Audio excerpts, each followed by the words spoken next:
today we are going to be going over our morning routine and the things that we do every single day to just attempt to become our best selves. This morning routine is not about perfection.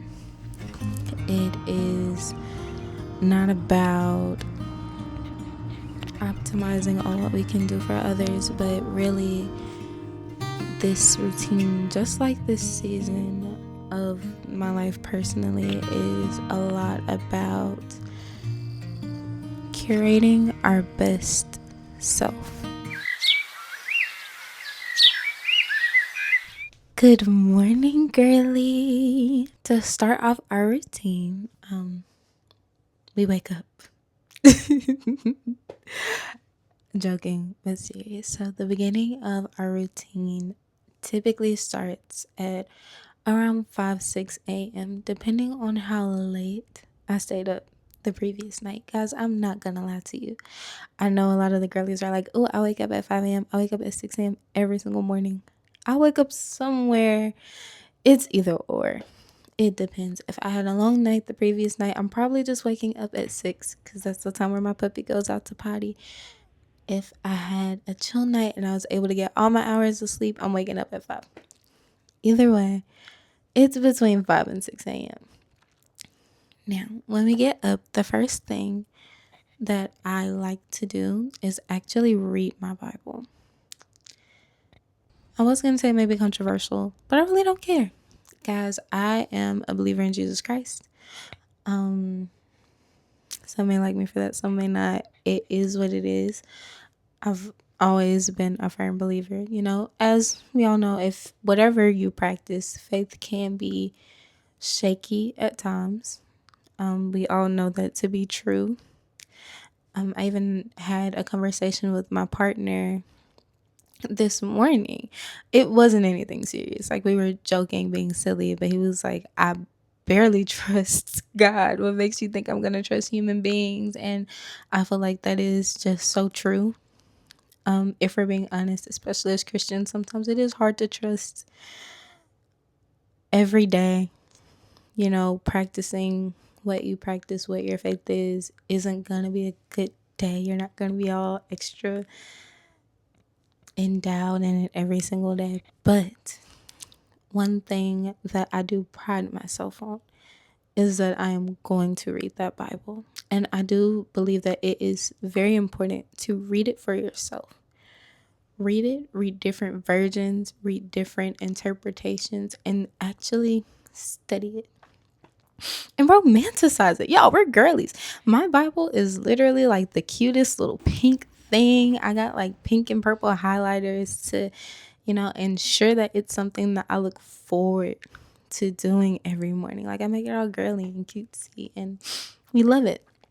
So lately, this month, I have been in the book of Proverbs. Y'all, I will say I have a bad habit when it comes to reading my Bible. So I've read the entire thing, front to back, everything but Revelations. Y'all, I'm afraid of reading Revelations. Not gonna lie, it scares me. I know somebody might be like, girl, the whole talk of the end times and da-da-da-da, it's terrifying to me. And if you're not a believer, then it's gonna be like, well, why wouldn't you read that one book in the Bible? It doesn't make sense. But y'all, I'm just not there yet. So I have not touched Revelations. It's the only part of my Bible that I have not touched. But I do have a bad habit of rereading my favorite books. So currently I'm rereading Proverbs. And if anyone is looking for wisdom, is looking for actual real life game about life, I recommend Proverbs to them. There are so many good gems. It's like a self-help book almost. And it's truly amazing. And every single time that I reread it, I believe I've reread Proverbs. This may be my third or fourth time rereading that book specifically. Every time I read it, I learned something new. I learned something new about the world. I learned something new about myself. I learned something new about, you know, actual concepts and principles about life. I know it's an old book, guys. I know that the Bible is a pretty old book, but there is so much game, truth, and realism in it. Proverbs is definitely one of my favorite books, and it's absolute recommend from me personally. So going forward, once I'm done reading my Bible for the day, I do like to journal. I will say, sometimes I read my Bible first, sometimes I journal first. On this morning, I do believe that I journaled first. I will say doing that before having my Bible time definitely puts my head in the right space. Sometimes I believe that we can wake up with yesterday still on our minds, still on our hearts. And I believe that it takes away from everything else that you have going into today. So my journaling time in the mornings is really just me releasing yesterday. If I woke up with something on my heart, if I woke up with something in my mind that's, really troubling me, something that I just really need to get off my chest for the day, baby, I put it in my journal. And y'all, my journal, she's so dingy, y'all. I need to get me a new one, but I love her. I've had her for years. I've literally had her, I think, for 3 years now. The back comes off every time I open it. Pages are falling out. But I love her. I love her so much. And I don't want to get a new journal because I haven't written in all the pages. I think I still have like 10 pages left in my journal to, write daily. So I don't know. I don't want to get rid of her. But yes, guys, I am an advocate for journaling. Get your thoughts out of your brain. Stop sitting with past emotions, past feelings, past hurt. Like, let it go.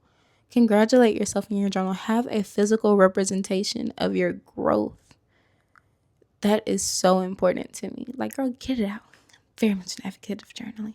Now that we have journaled for the day, the next thing that I like to do is actually read a book. I'm a big reader. Reading has been one of my absolute favorite hobbies since I was a very little girl. I actually got started reading from like the Dork Diaries series, Dork Diaries franchise, and it never stopped from there. Now, if you're not a reader, I can't understand how, excuse me, this is something that you likely wouldn't want to do throughout your morning. I definitely get that. But reading for me, like they used to say at my elementary school, reading is fundamental. And when you stop reading, in my personal opinion, you do truly notice a shift in your understanding and comprehension. So I am a big advocate of read something. I don't care what it is. I truly do not care. Read something every day. So my current read, and I'm so excited to talk about it, is actually Atomic Habits by James Clear. That's my current read. As of today, I'm on chapter 18, and I do think that I'm actually gonna sit with this book tonight and finish it because I think I want to start a new book next week. But this book has been amazing. Okay, guys, let me tell you.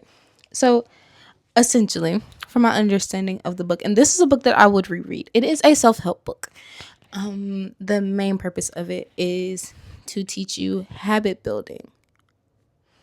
Simple baseline. Teaches you how to build habits. Now, when you get into the book, there's so much more. The book goes over systems, how you can try to build as many habits as you want to, but it will be extremely hard to stick with them if you don't have certain systems in place to keep you on track, keep you accountable. It teaches you the importance of good habits and how bad habits will negatively affect you. It goes over, I believe the last chapter I read was about your jeans and your makeup and how your actual genetic makeup does influence naturally what you are good and not so great at, how addictive your personality is, what things you're gonna just naturally have to fight genetically.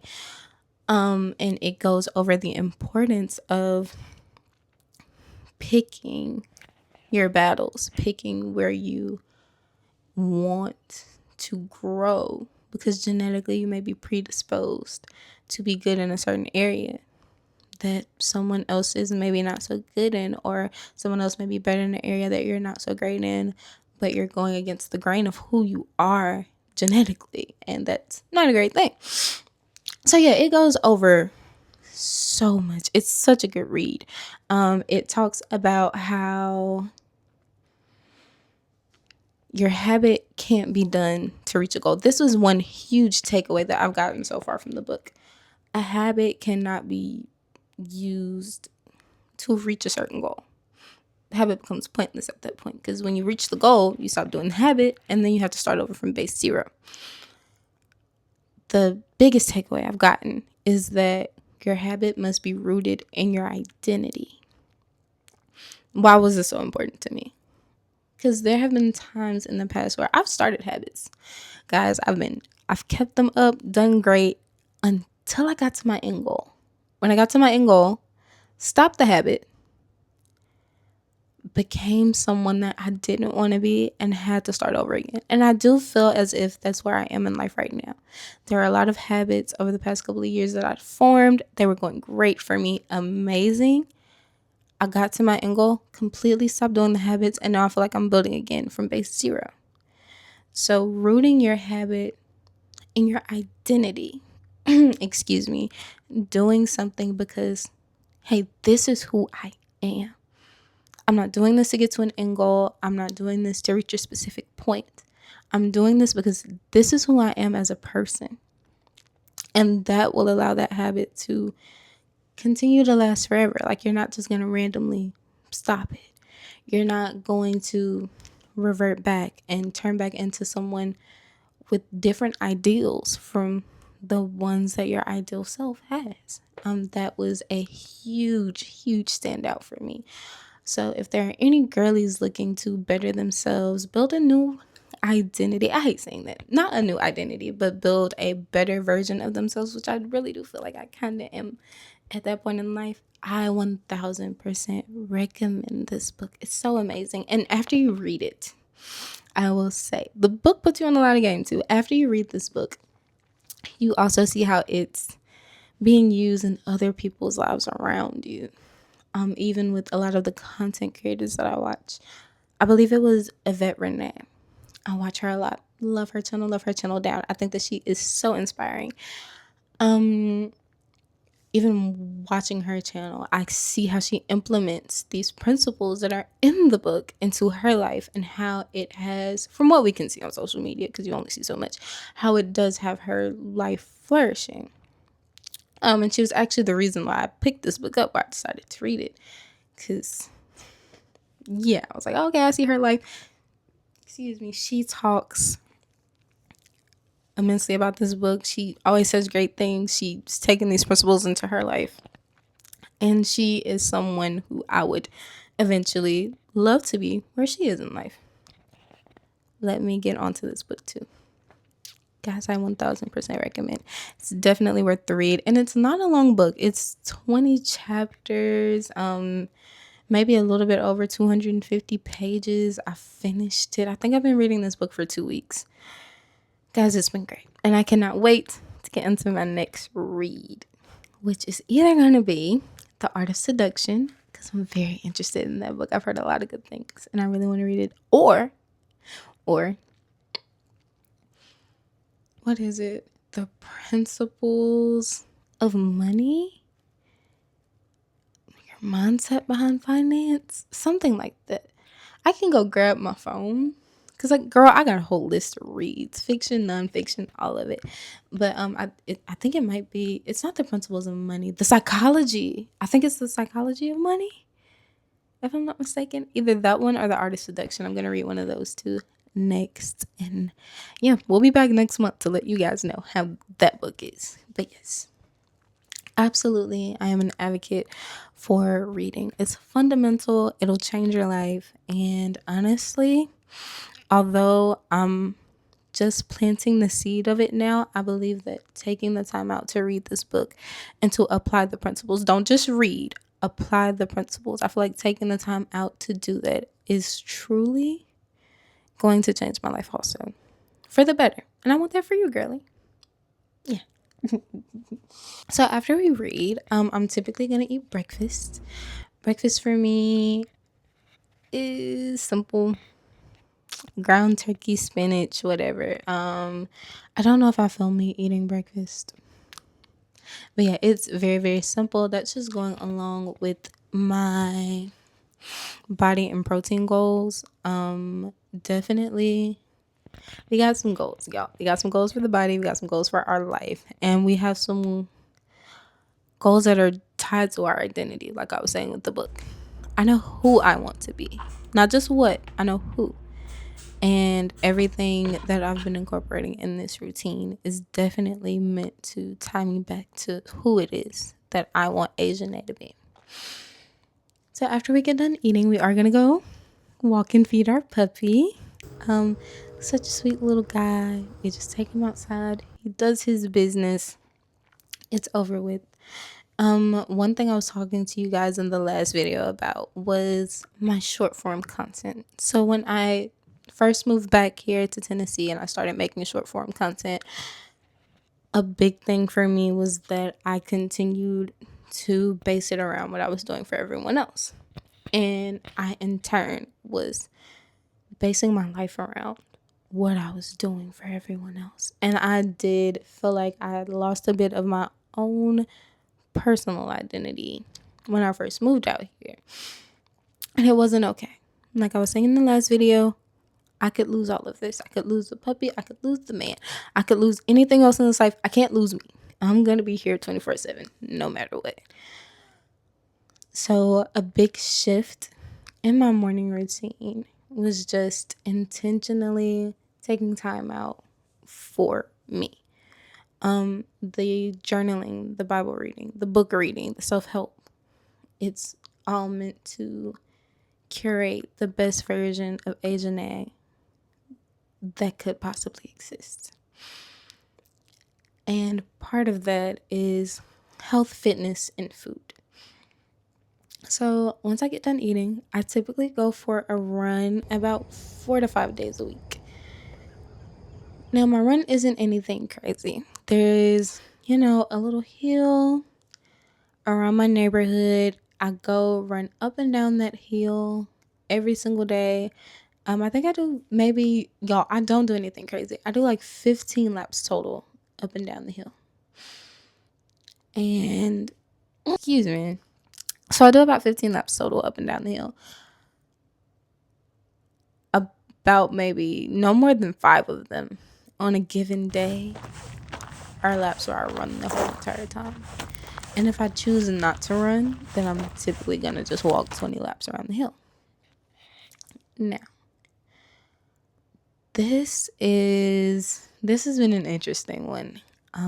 It's definitely slow progress if we're talking about my goals with my body, but there is still progression.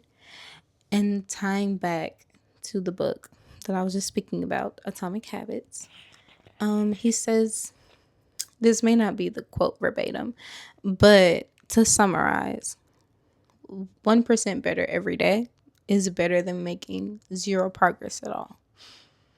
And that is one thing that I've also been implementing into my workouts.